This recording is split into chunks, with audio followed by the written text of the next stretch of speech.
Hi, this is Michelle with Simply Scaife Handmade. We're going to take a quick look at some sewing machine care and maintenance. As a quilter, my sewing machine fills up with lint very quickly and very frequently. Sometimes during a large project, I actually have to check it regularly to see if lint is building up in my bobbin case or my thread path. When I want to clean out my sewing machine, the first thing I do, if I have one, is to get my manual out. Most manuals have a section that talks about caring and cleaning your machine. Follow it step by step according to the manufacturer's directions. For example, some machines require oiling and some don't. Some machines, they want you to remove the bobbin plating to clean under it, and some machines don't. If you have a purchase sewing machine, more than likely you received a little toolkit like this, which would have a screwdriver, a cleaning brush. It'll have oil if oil is needed for your machine.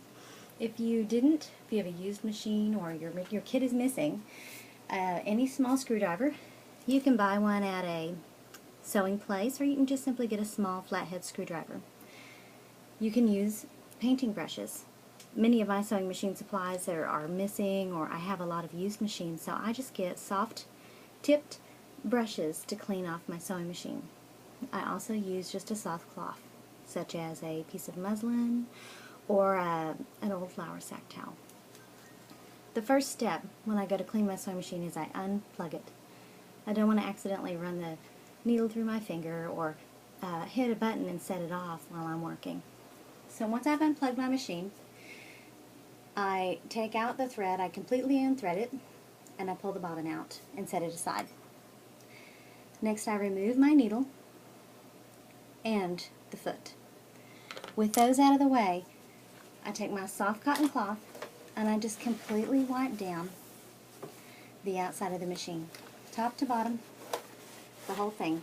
I want to make sure that I don't have any dust or debris in the way.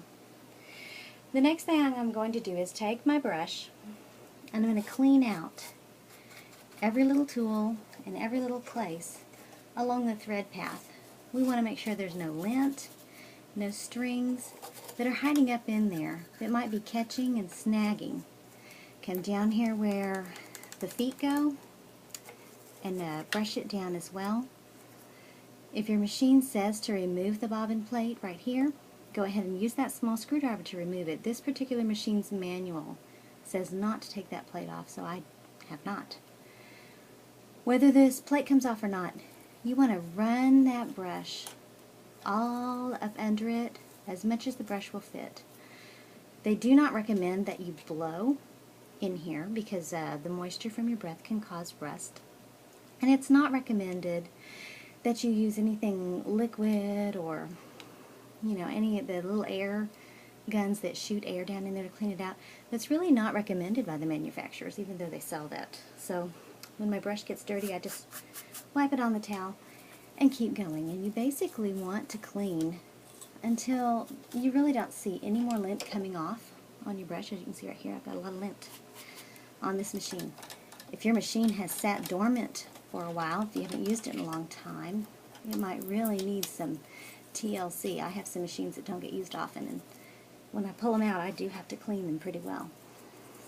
So get up in there, come towards yourself, just really scrub it clean. If you have a large piece of lint that you can see and you can't get to, it's a good idea to use a pair of tweezers to pull out any threads, anything that's in the way.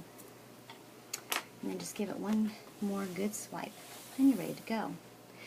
From here, as you can see, we've done a simple dusting. Once the dusting is complete, if your machine recommends that you oil it, then go ahead and give it a light coat of oil.